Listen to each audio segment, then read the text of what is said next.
Our today's live session is going to be very important for your future NEETPG examination, and I'm just going to send the link to my broadcast list and to my students, and then we will start our today's session. So I'll be in very fast mode discussing some of the important questions from previous year papers.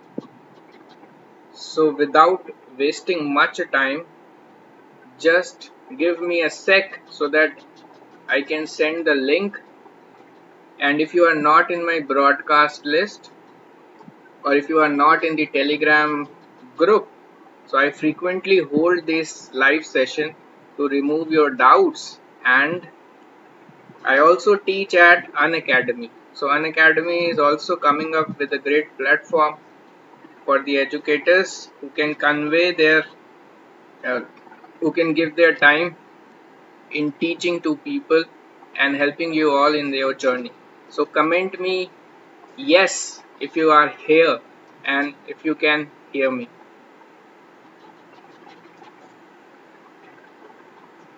Yes.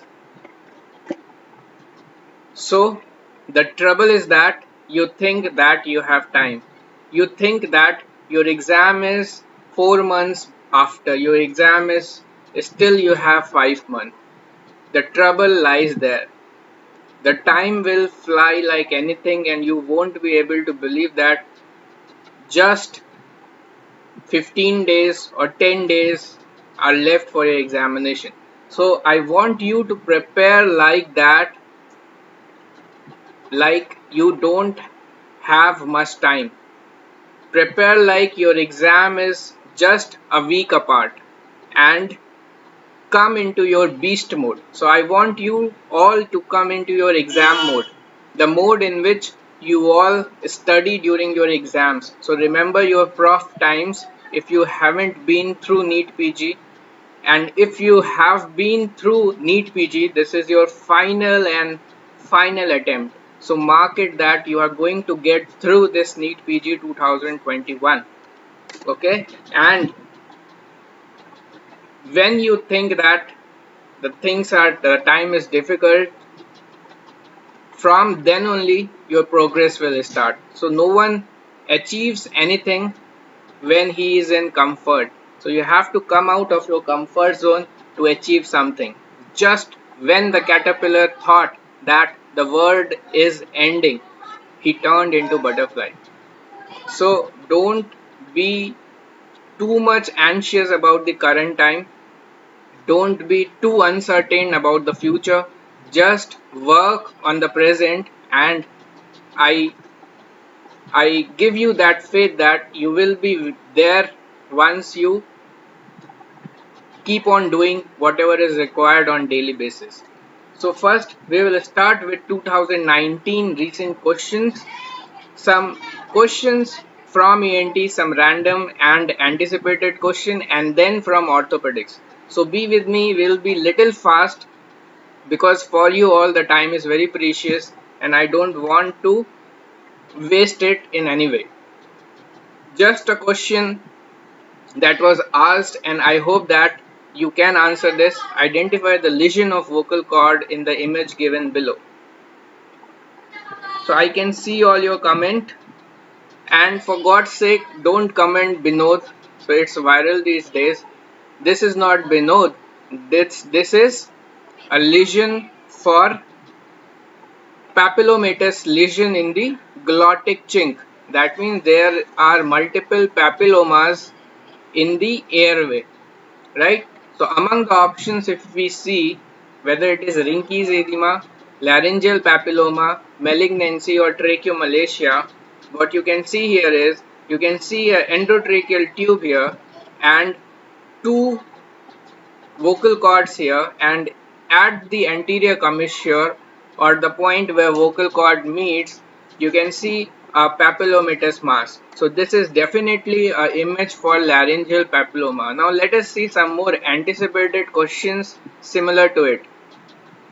Most common benign tumor of larynx in a child between 2 to 5 years. Whether it is chordoma, whether it is juvenile laryngeal papilloma, infantile hemangioma or scleroma. So what you think? Whatever you think, you can comment in the box and I can see your comments.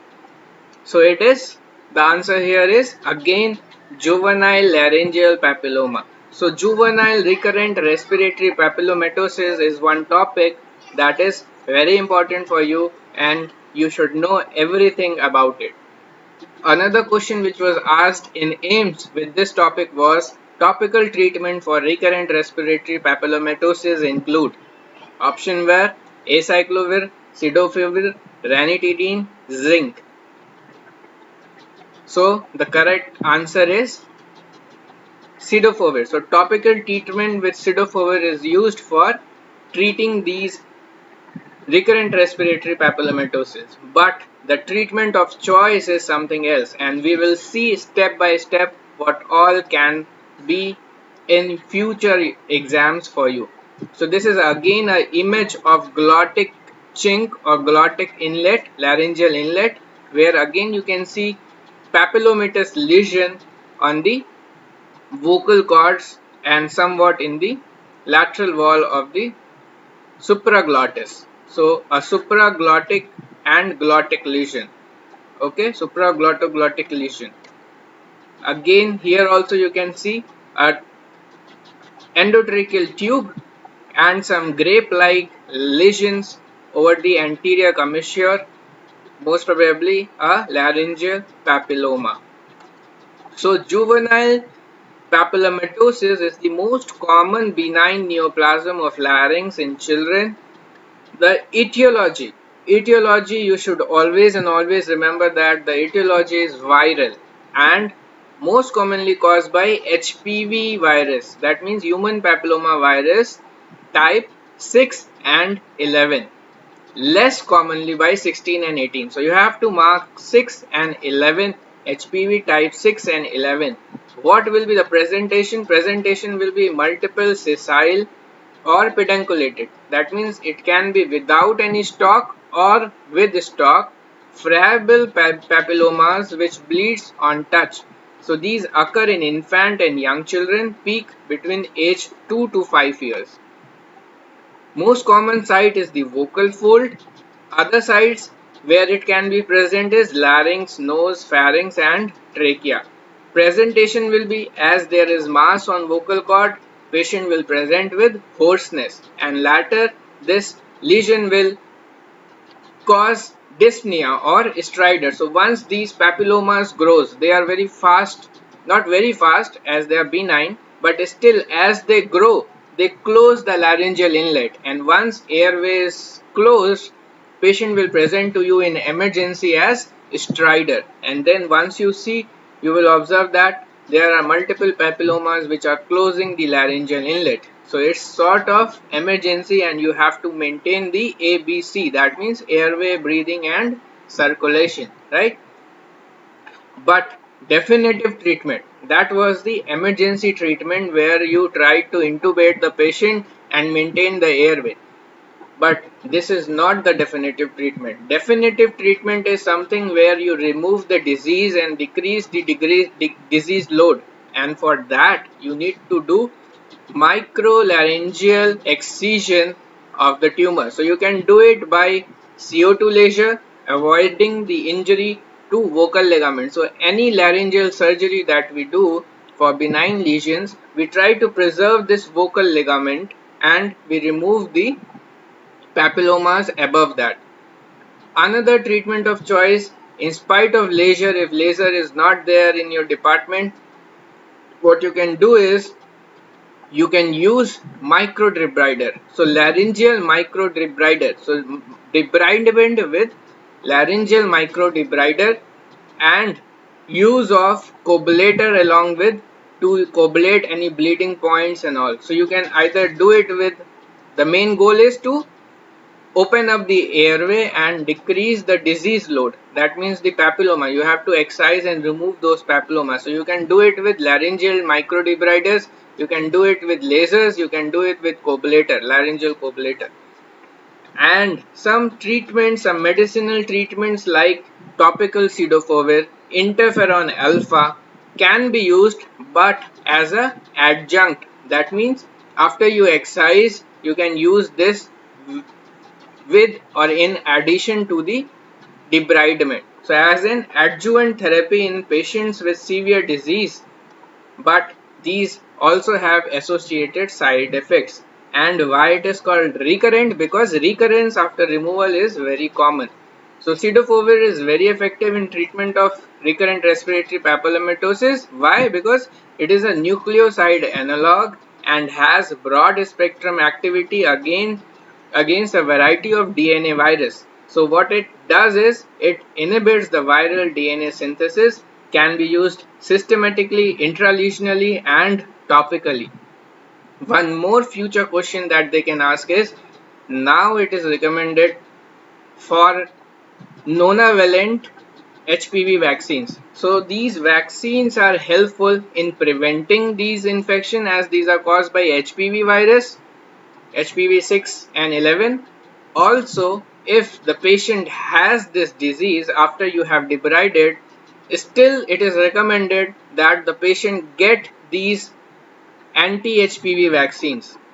So these HPV vaccines are still given as a therapeutic procedure also, so as to reduce the time of recurrence. As it is a recurrent disease, it is prone to recur. So what these vaccine will do is they will increase the time of interval in which the disease recurs. So suppose you have done the debridement and the patient returns to you after 6 months of the surgery again with these papillomas.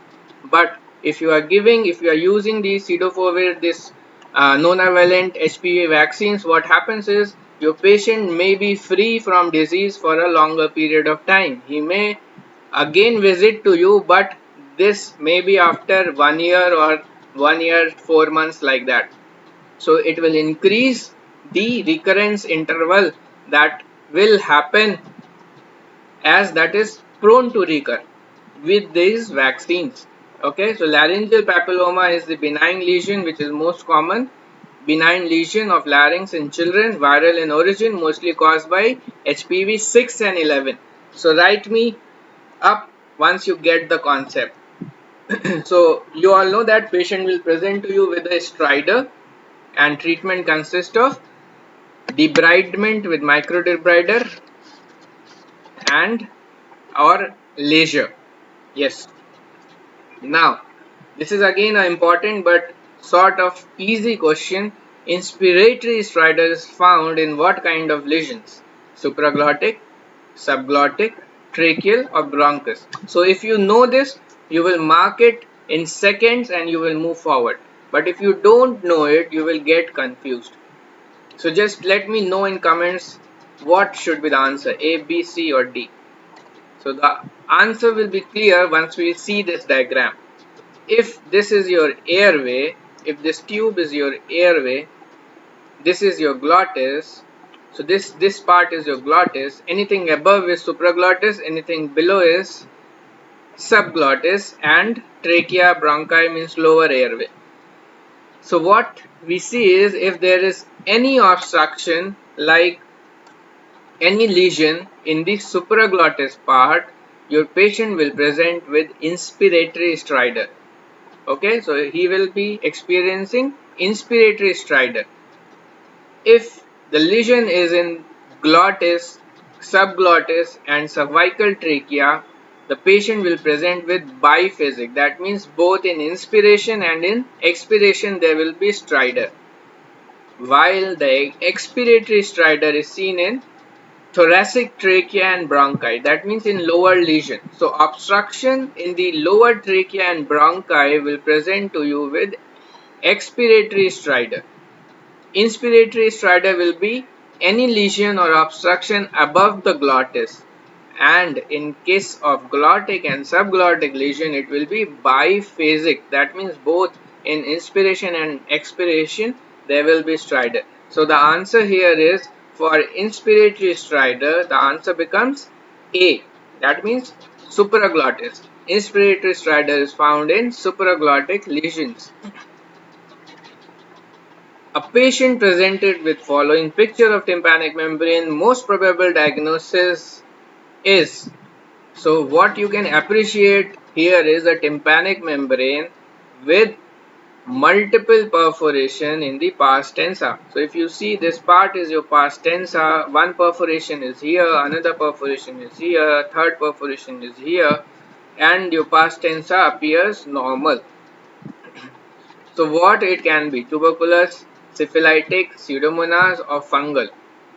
So if you can get my point, what I wanted to convey or what the examiner wanted to convey through the image is, your patient on otoscopic examination is getting multiple tympanic membrane perforation, and it is a feature of tuberculous otitis media, right? So what all or what else you will get in tuberculous otitis media? In tuberculous otitis media, apart from multiple perforation, your patient will not complain of pain. That means there will be painless otorrhea. The mucosa and all will be pale. There will be presence of granulation tissue, and there will be disproportionate hearing loss. By disproportionate hearing loss, what I mean is, your patient will present to you with a hearing loss that will not correlate with the symptoms and signs. That means he will complain of moderate to severe degree of hearing loss. That means conductive hearing loss will be more due to ossicular erosion and all, but your perforation will be just multiple and a small perforation. So above picture which was shown in the image was multiple perforation indicating towards tuberculous otitis media, and the treatment will be starting of anti-tubercular drugs, right? So here you get the the hearing loss which is disproportionate to the signs and symptoms. This, there might also be a history of the discharge not responding to antibiotics. So the discharge will not respond to antibiotic because it is caused by mycobacterium. So this mycobacterium, they will respond to anti-tubercular drug. You have to start them on ATG regimen, right? And they will start improving. So diagnosis is very important. That is why otoscopy and knowing the clinical history is very important with respect to a case which comes to you in OPD. So this is classical question all over in all the exams for you. So name the maneuver showing in the image, and I know that all of you know this. So name the maneuver shown in the image. Options, if you want options. Options are Brand Derhoff, Epplis, Foster, and Simont.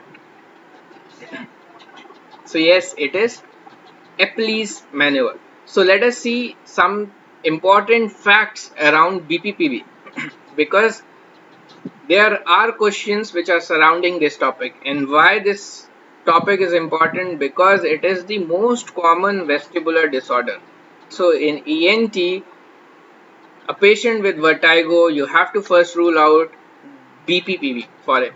So BPPV stands for benign paroxysmal positional vertigo, which is a disorder of vestibular system in the inner ear. Okay, so this vestibular system is responsible for balance, and something wrong is happening with him. So what wrong is happening? Here what is happening is the otoconial debris or the otoconia is getting dislodged from the utricle and moving into the posterior semicircular canal. So something is moving from utricle and going into wrong place, that is posterior semicircular canal, and this will give the patient sensation of vertigo when the head is placed in certain critical position. Okay, so why it is more common in posterior semicircular canal? Because it is the dependent portion. So vertigo disappears when the debris settles, and it usually lasts for 10 to 20 seconds. So some seconds, it usually lasts 10 to 20 seconds, and then the vertigo disappears, particularly associated with change of head position. So patient will give you a particular history that when he wakes up in morning, sits or lies down, he experiences vertigo which lasts for few seconds, right? So there is no hearing loss in BPPV.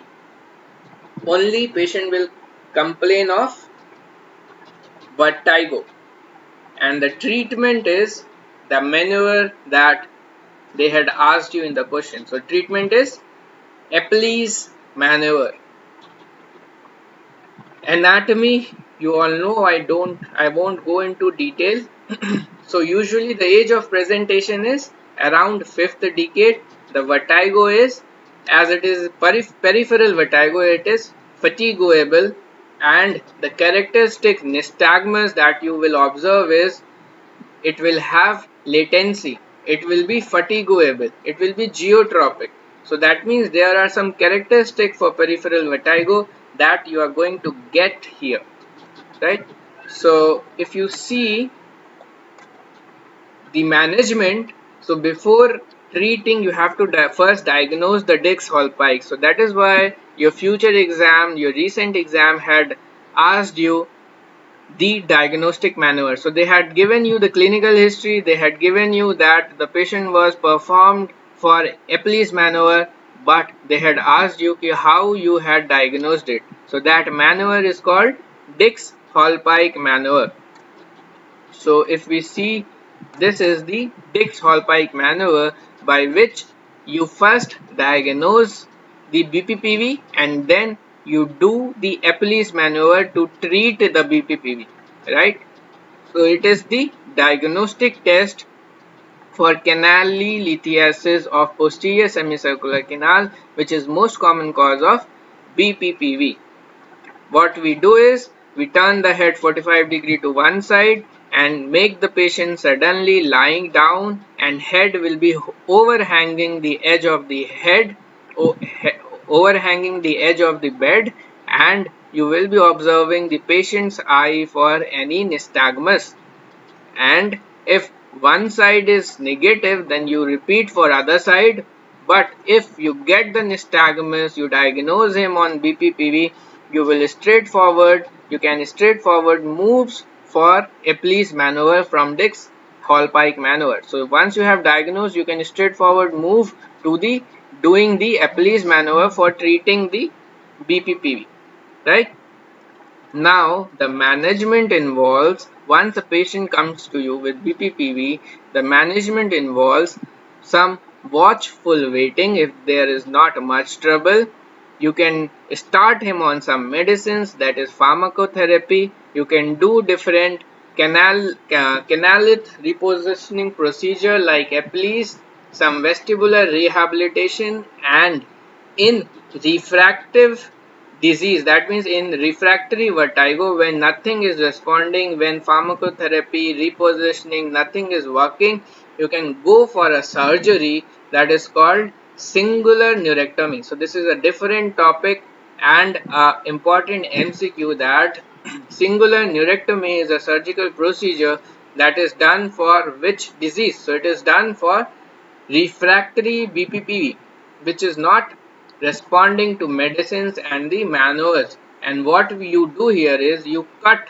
or you section the posterior ampullary nerve that is transmitting the information from posterior semicircular canal to brain. So this is the thing that we do. So once you cut that nerve, there will be no nerve which will relay the information to brain for vertigo to happen. So what we do is we cut the posterior ampullary nerve and thus stop the impulses going from posterior semicircular canal to brain. So it is highly rational, that means highly scientific. You can say that you are doing this procedure for relieving the refractory vertigo in a patient, but as it is a surgery, it is technically difficult, okay, and can lead to hearing loss also. So this nerve right from the round window membrane entering, you can you can find this nerve and cut the nerve, which is called singular neurectomy. Okay, so this is the Epley's maneuver. You can watch the Epley's maneuver how it is done in a YouTube, and you will get the idea, a better idea of it. This is again a maneuver called Simon's maneuver. This is your supine roll test. So you should be able to identify these tests based upon the image, as your consecutive 2 exams have given questions, image based questions on them, right? So Simon's maneuver is again for BPPV, and that too posterior canal BPPV, when even after Epley's things doesn't work. So you do Simon's maneuver, okay, to relieve the otoconal jam in the posterior semicircular canal. So this is the way Simon's maneuver is done. This is the supine roll test, and in the option you must have seen this, that is Brand-Derhoff exercises. So these are just home exercises. That means you advise your patient for these tests to go and do at home. So these are again for posterior canal BPPV, persistent posterior canal canalithiasis, means for those patients who are not getting relieved after you have performed Epley's in your OPD. So if they are still not relieved, you will ask your patient to do these home vertigo exercises that are called Brand-Derhoff exercises.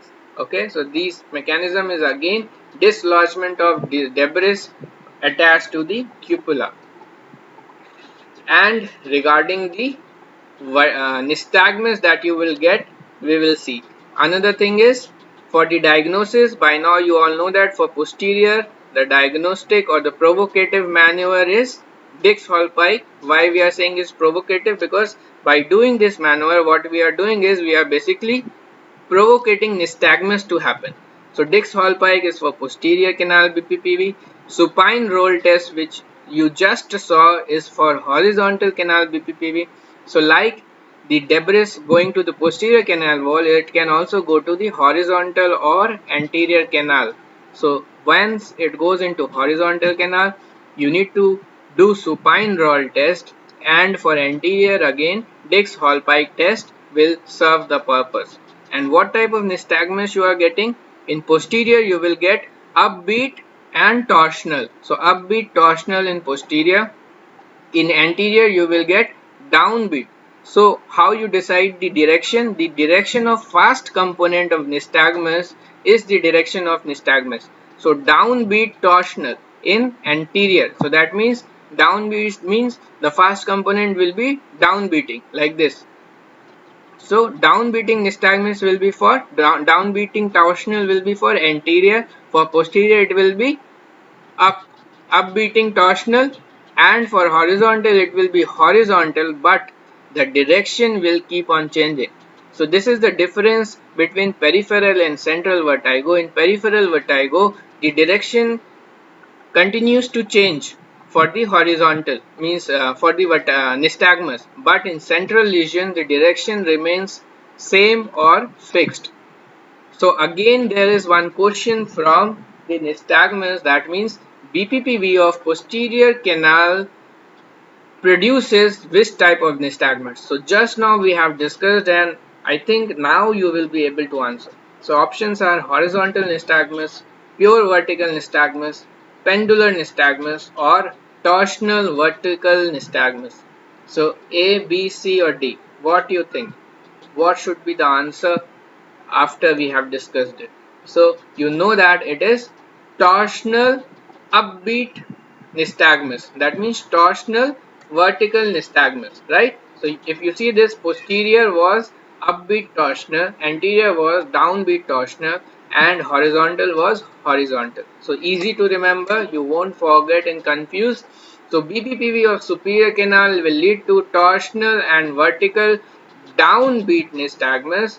BPPV of posterior will lead to vertical torsional upbeat nystagmus, means vertical torsional upbeat nystagmus, and horizontal will lead to horizontal torsional nystagmus. So there is one key sentence. If they give you true, false or assertion region, so you must be knowing that only vertical or horizontal nystagmus without torsion.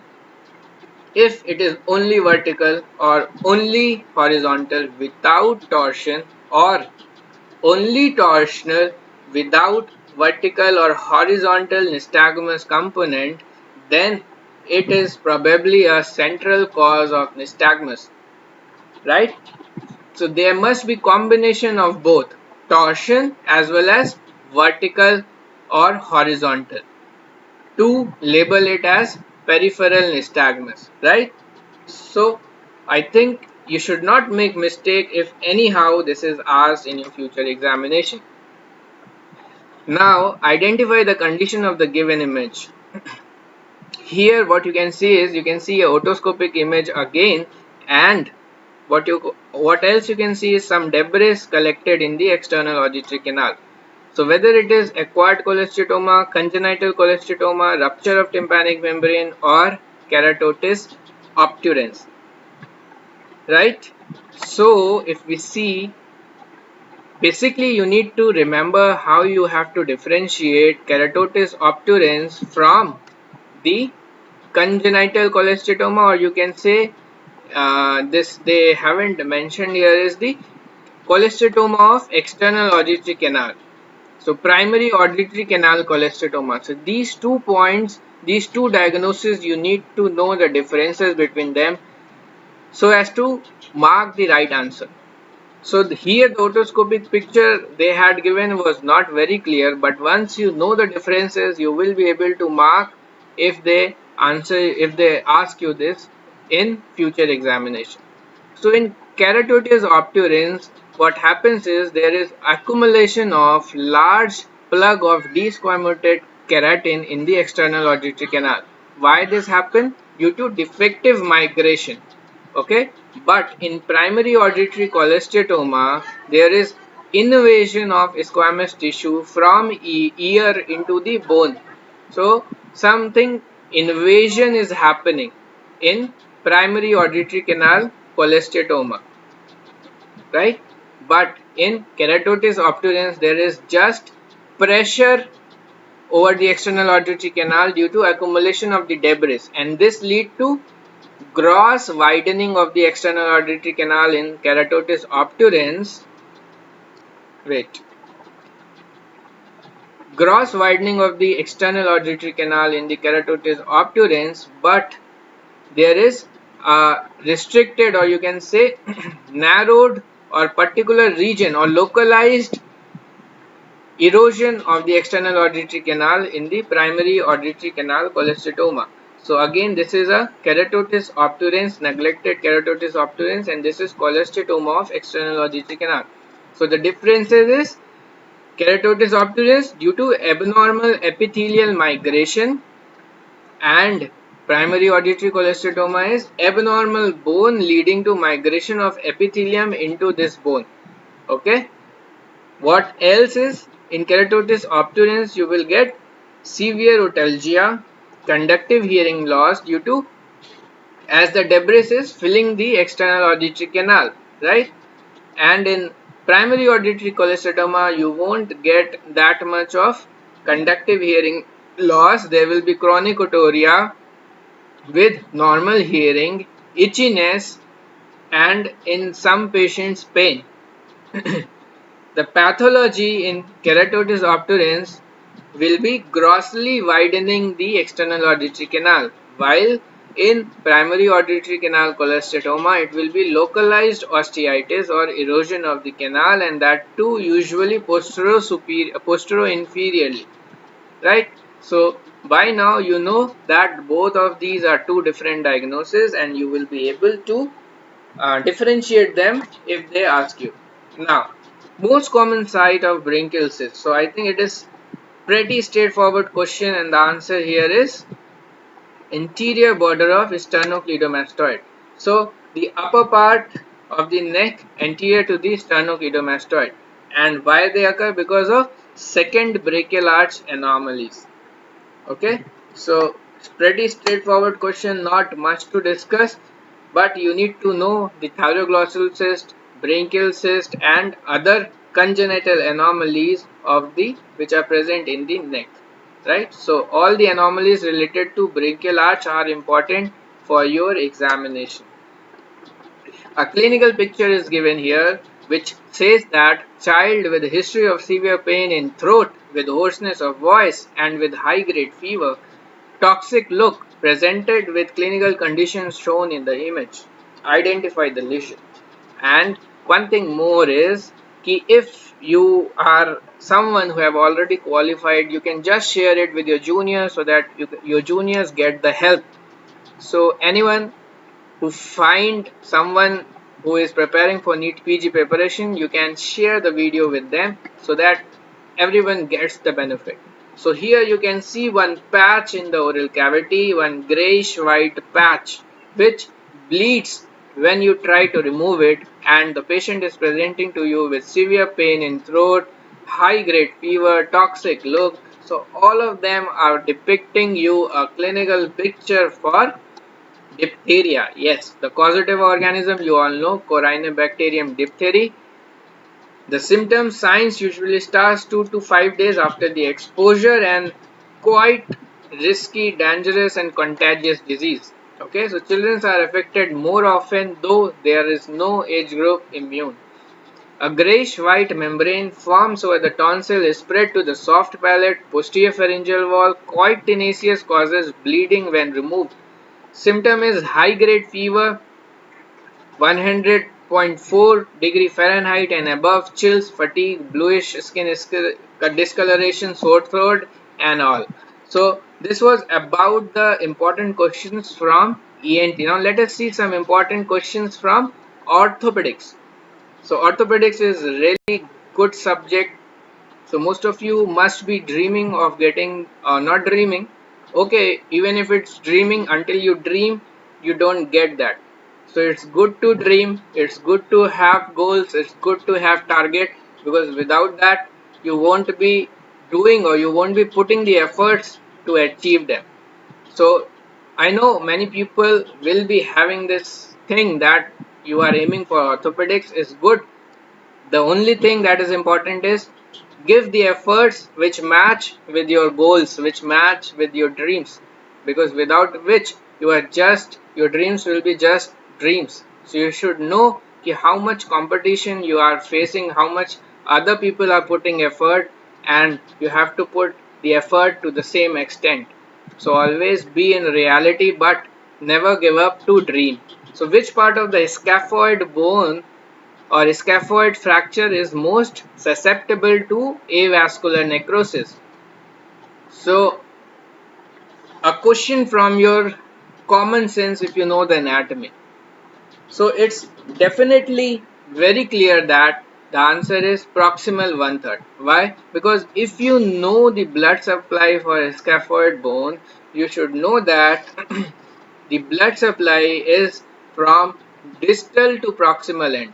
So the blood supply is going from distal to proximal end. That means the proximal end will be the end that will have least blood supply, and that is why the fracture of proximal 1/3 have highest incidence of avascular necrosis, which is around 30%, right?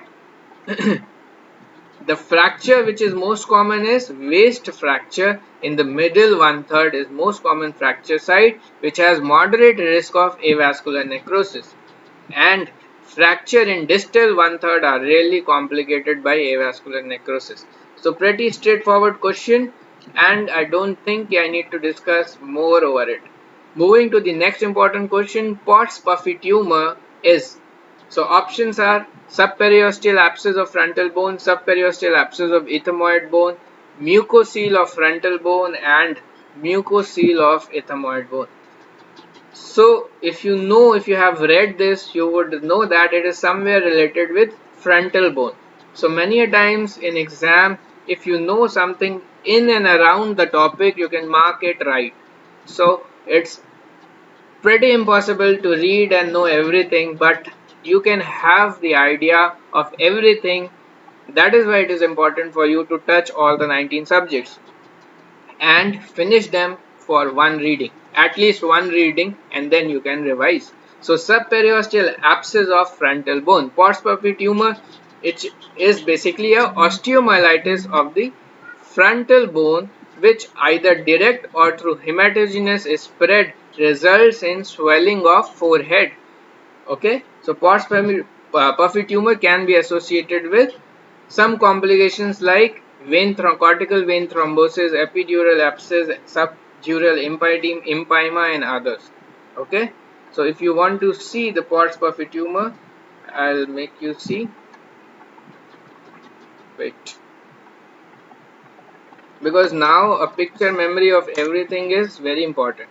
So just like I'm doing now, you can also search things whenever you read. Okay,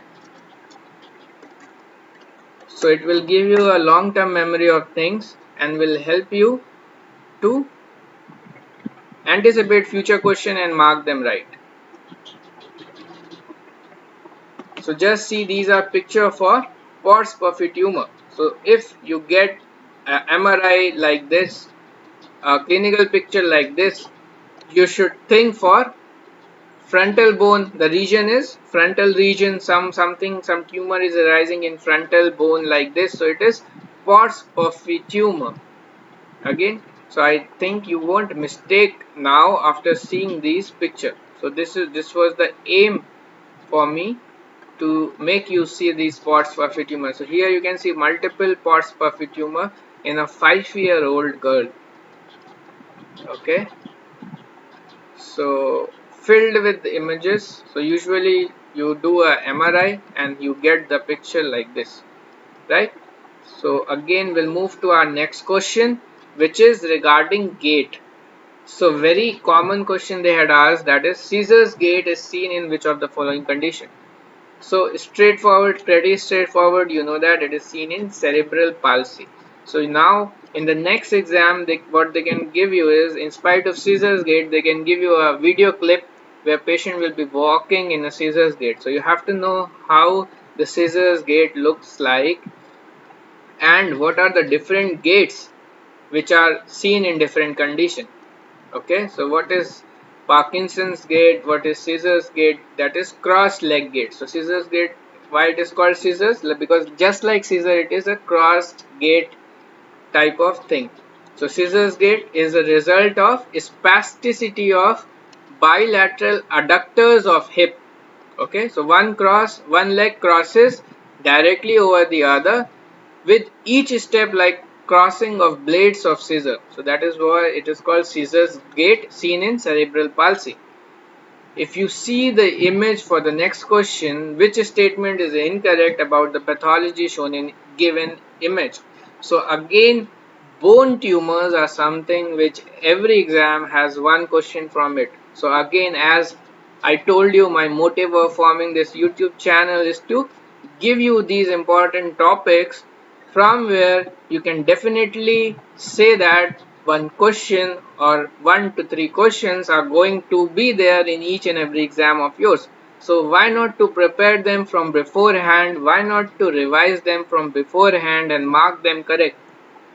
Why to get drowned in the sea of the syllabus and not to first keep on this, so that means keep them as a boat so that you can sail in the sea rather than drowning in the sea of knowledge that you need to get for getting through the NEETPG examination. Because studying 19 subjects is just like a sea, and at current moment the source of information have increased. You have different coaching platforms teaching you over different channels and stuffed with information. So I would again say to you, try to minimize, try to focus on the important things more rather than just swimming and getting drowned in the knowledge sea. So which statement is incorrect about the pathology? So first you have to make the diagnosis. So if you see this image, they have already asked it many times. So it is a giant cell tumor which you can see here. And if we read the option and if you see the histopathology, again here you can see multiple nuclei in a cell. So this histopathology is telling you that there is multinucleated giant cells with up to 100 nuclei that have with up to 100 nuclei which have prominent nucleoli. So let us read the option. Tumors arises from epiphyseal to metaphyseal region, right? So you need to revise your bone tumor section for this. Tumor has distinct margin, right? Eccentric lesion, right? Chemotherapy is the treatment of choice, wrong. You have to excise the tumor. You have to remove the tumor. So treatment is basically excision. So when tumor affects the bone, removal have to be done if it doesn't hamper the function, and excision with reconstruction when the excision of tumor result in significant functional impairment. Radiotherapy when this GCT is in vertebrae. Now, one more type of tumor is asked that sometimes confuses you with the giant cell tumor. So if you see here, these all are depicting you a giant cell tumor. Okay, so giant cell tumor and the aneurysmal bone cyst, these two many a times confuse you, and both of these two are asked in your examination. But first see the differentiating point between these two. So for giant cell tumor, you will get a history of 20 to 50 years of age. For aneurysmal bone cysts, you will get a history of less than 20 years. Giant cell tumor will be around knee and wrist. Aneurysmal bone cysts have wide spread and distribution. Giant cell tumor will be subarticular, eccentric, non-sclerotic margin and ill-defined margin.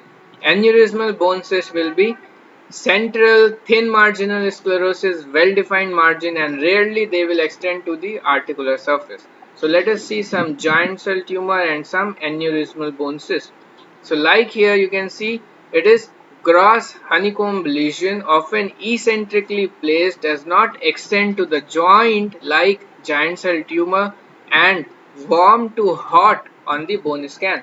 So these are basically warm to hot because these are basically benign ones. So these are warm to hot on the bone scan, right? Now, if we see a giant cell tumor, wait.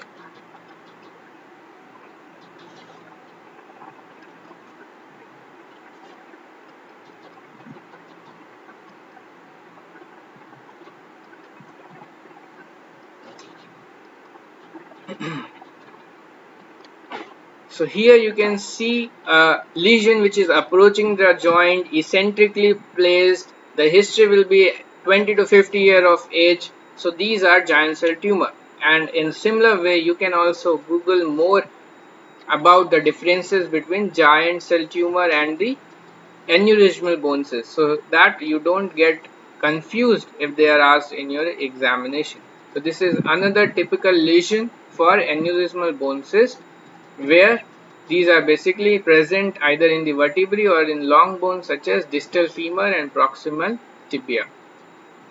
Okay, so they can give you anything around and into the giant cell tumor or the aneurysmal bone cyst and others. Now one more orthopedic related image they had given, which was this, and you have to identify the clinical condition. Wait, I'll place it in, I'll centralize the thing.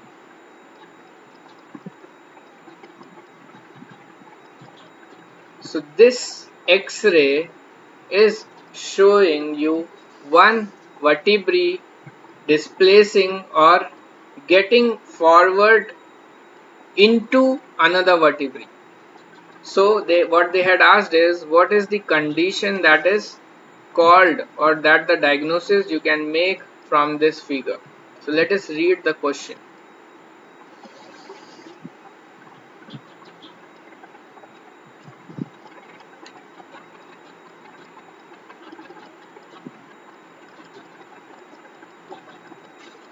What should be the most likely diagnosis of this 65-year-old lady presenting with backache following radiograph of the spine is shown below. So the radiograph that you saw is showing you spondylolisthesis. That means translation of one vertebrae over the other, right? So if we see, there are different grading classification like Mayerding classification, which classifies it into grade 1, 2, 3, 4 and 5, 0 to 25%, translation 26 to 50%, 51 to 75, 76 to 100 and greater than 100. These are the different figures, grade 0 to grade 1 to grade 2, 3, 4. But even if you don't remember the grading, you have to know the condition that it is spondylolisthesis. Okay, and one more thing that we missed here is in giant cell tumors, very important thing is you will get a soap bubble appearance, right? So location will be epiphysis, and it will be either in the lower part of the femur, upper tibia, or lower radius, and it will have a soap bubble appearance. So this soap bubble appearance will help you to differentiate it from the aneurysmal bone cyst. So soap bubble appearance, no calcification, thinned out cortex, eccentric location, approaching the joints, and 20 to 50 years age of presentation. Okay. Now, which of the following attitude will be seen in a patient with posterior dislocation of hip? So another important topic for you is dislocation of hip. So they will give you certain scenarios for dislocation of hip. Like they gave you a scenario where they said that a person was traveling in a car, he was relaxing in just adjacent to the driver with the leg extended and leg flexed and adducted. So let us see a condition like this. Yeah, so his hip was flexed and adducted. So while you sit in a car, that is called cable, this means a deck injury. So the hip was flexed and adducted, and somewhere accident occurred. So dashboard injury that we say. So what will happen is there will be a posterior dislocation of hip that will occur, and it is among the different dislocation of hip, 80 to 90% of dislocation are posterior dislocation of the hip. So what they had asked you in the question is, after the posterior dislocation, which of the following attitude will be seen? So what you will see is, in a patient with posterior dislocation, there will be flexion, adduction, and internal rotation of the hip. So this will present to you with marked shortening and gross restriction of all the hip movement. So once you see the image, it will be more clear. Flexion, adduction, and internal rotation. So see the position of the limb of this patient with posterior dislocation of hip. His leg is flexed, or you can say the limb is flexed, internally rotated, and adducted. So once you see this clinical picture, it should point to you that the examiner wants you to know about posterior dislocation of the hip. The patient is suffering from posterior dislocation of the hip.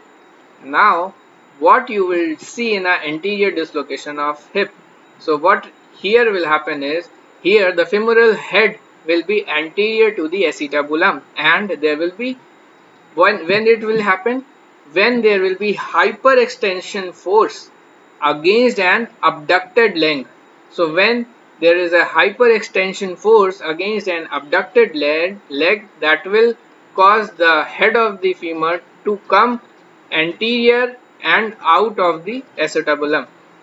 So this will basically cause the anterior dislocation, and how it will appear to you, the hip will be minimally flexed, externally rotated, and markedly abducted.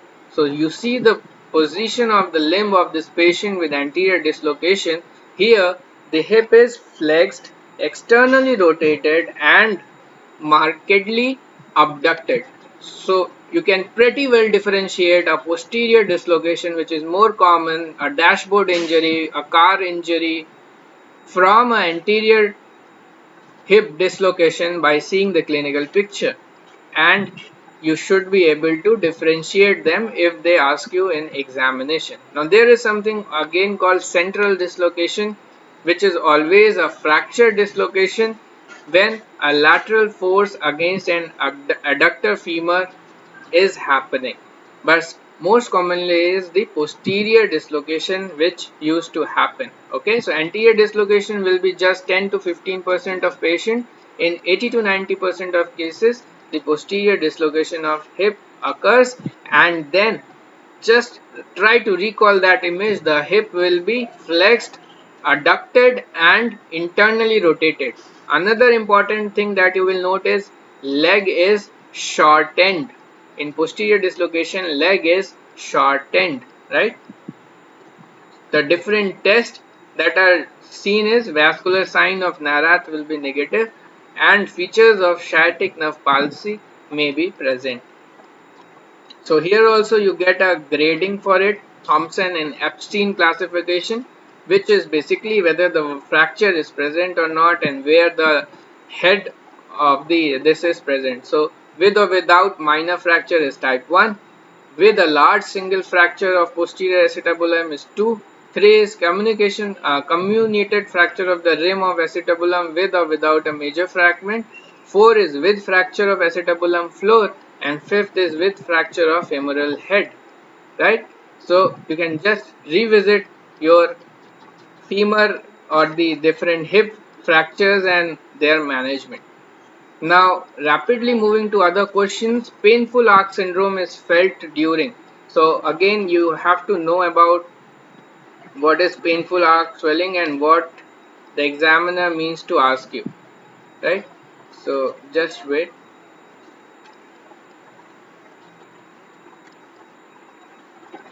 This painful arc syndrome, also called as supinator syndrome or impingement syndrome, where clinically what you will get is pain in shoulder during arc of movement between 60 to 120 degree of abduction. That means in mid degrees of abduction you will get pain.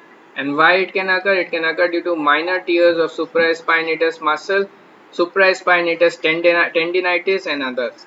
Okay, so just know that this has been asked and they can again ask you same question, nothing more to know about it.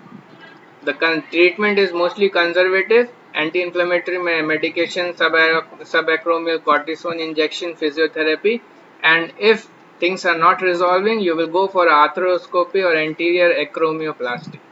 Now again a picture MCQ from orthopedics, identify the condition. The condition is, here the answer is Brody's abscess, and you all know that Brody's abscess is a localized or contained infection in a bone. So basically what here have happened is there is containment of the thing by the bone. So if you see more about it, wait.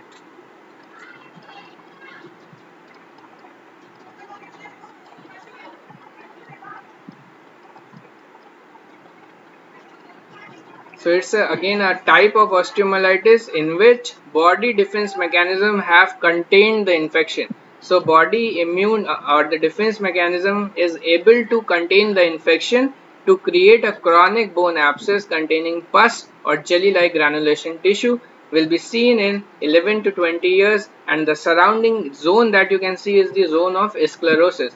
Most common site is upper end of tibia and lower end of femur. Clinical feature will be deep boring pain predominant symptom, pain worsening at night, made worse by walking, relieved by rest. In X-ray you have seen that you will get a circular or oval radiolucent area surrounded by a zone of sclerosis. Management is surgical evacuation on curettage under antibiotic cover. Next is a very common question, that is foot drop is caused by injury to which nerve? So you all know that it is caused by common peroneal nerve injury at the lateral side of the fibula. So type 1 is high above the level of fibular head, deep peroneal nerve, and if it is type B, type 2 it will be low below the level of fibular head, that will be superficial peroneal nerve injury. So low lesion type 1 and type 2 foot drops are seen. So you need to just go through these two foot drops because time is exceeding.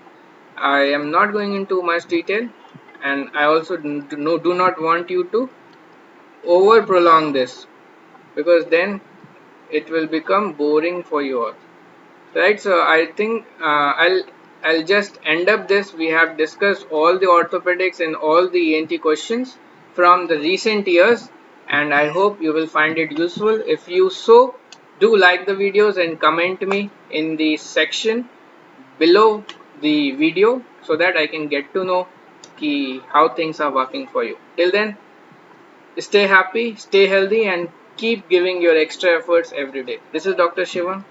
Bye. Signing off.